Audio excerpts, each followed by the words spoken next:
Does eating food affect your edible experience and high? Science says it does. I say it does. What do you say it does?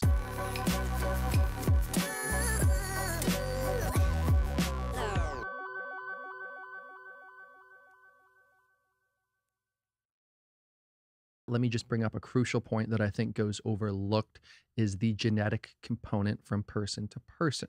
I've talked to countless people who eat, tons of edibles and don't feel anything. I've talked to countless people who eat basically 1 milligram and it rocks their world. Of course, there's the middle ground. I bring this up because people that it doesn't affect them, if you don't get affected, eating fatty foods might not help you. If you're somebody that gets way too high, maybe eating fatty foods will just put you over the edge. So there's these two, different ends of the spectrum I wanted to bring up, and I'm going to focus more on kind of the middle ground where I kind of think I am, even though I have a relatively high tolerance.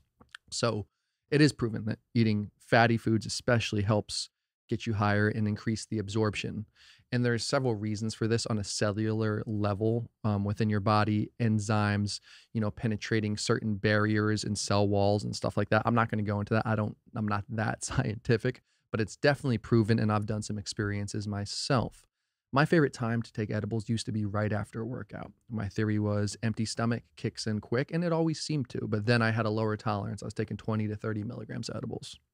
These days, my average dose is about 100 milligrams, or maybe a little more depending on what it is, or a little less.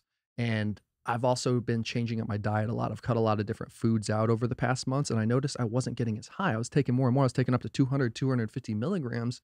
And I'm like, oh, I'm not really feeling this shit. I'm like, wait, maybe it's because I cut out a lot of carbs, a lot of fats, a lot of these things that would help with absorption. So knowing that, I purposely cooked high fatty foods, steaks, bone marrow. Pizza is always a nice one too. Cheeseburgers, all this stuff. And it really did help. I noticed when I had that and then took the edible, it would hit so much harder. So I went from somebody who always used to eat edibles on an empty stomach to somebody that eats them now on a stomach full of fats or other foods. And it's really interesting. And back to the genetic thing is maybe you're different. Maybe it doesn't work on you. Some people say eating food weakens their high. You hear that all the time with people smoking or stoners. Like, dude, I don't want to smoke because it's going to kill, or I don't want to eat because it's going to kill the high. Then you have the flip side, like, dude, I want to eat because I got the munchies.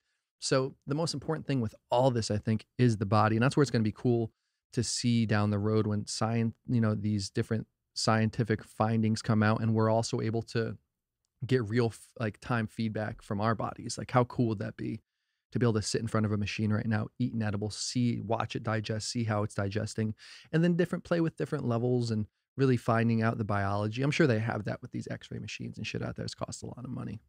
I'm getting on a tangent with this. That's a wrap. I'm curious what you think. Does eating food affect your edible experience? Let me know.